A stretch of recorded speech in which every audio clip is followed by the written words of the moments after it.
एका छोट्याशा गावात सीमा नावाची एक तरुणी राहत होती. तिच्या आयुष्यात एकामागून एक संकट येत होती. नोकरी गेली होती, घरची आर्थिक परिस्थिती बिघडली होती आणि ज्या लोकांवर तिने विश्वास ठेवला होता तेही तिची साथ सोडून गेले होते. दररोज रात्री ती रडत झोपायची आणि स्वतःलाच विचारायची, माझ्यासोबतच असं का होतं. एक दिवस खूप निराश होऊन ती घराजवळच्या मंदिरात गेली. मंदिरात शांतता होती. समोर श्री स्वामी समर्थ यांचा फोटो होता. ती त्यांच्या समोर बसली आणि डोळ्यात अश्रू आणून म्हणाली, स्वामी, आता माझ्यात ताकद उरलेली नाही, मला मार्ग दाखवा. रडता रडता तिला तिथेच डुलकी लागली. स्वप्नात तिला एक तेजस्वी व्यक्ती दिसली. त्यांच्या चेहऱ्यावर विलक्षण शांतता होती. ते तिच्याकडे पाहून हसले आणि म्हणाले, बाळ, एवढी काळजी का करतेस.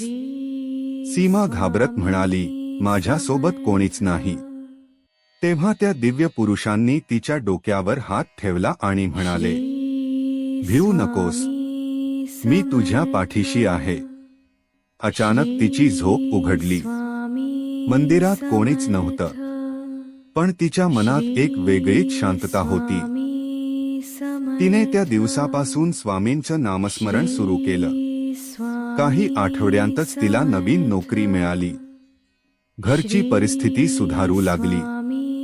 सर्वात महत्त्वाचं म्हणजे संकट पूर्णपणे संपली नसली तरी त्यांना सामोरं जाण्याची ताकद तिला मिळाली होती.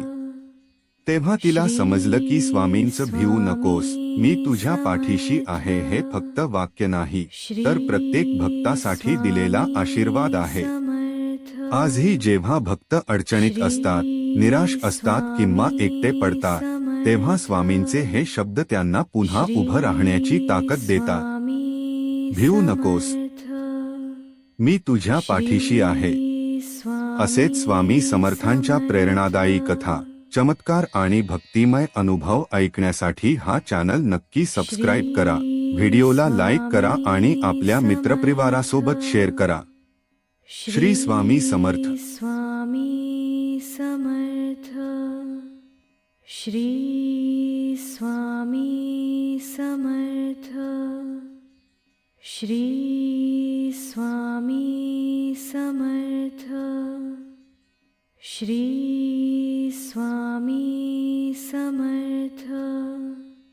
श्री स्वामी समर्थ.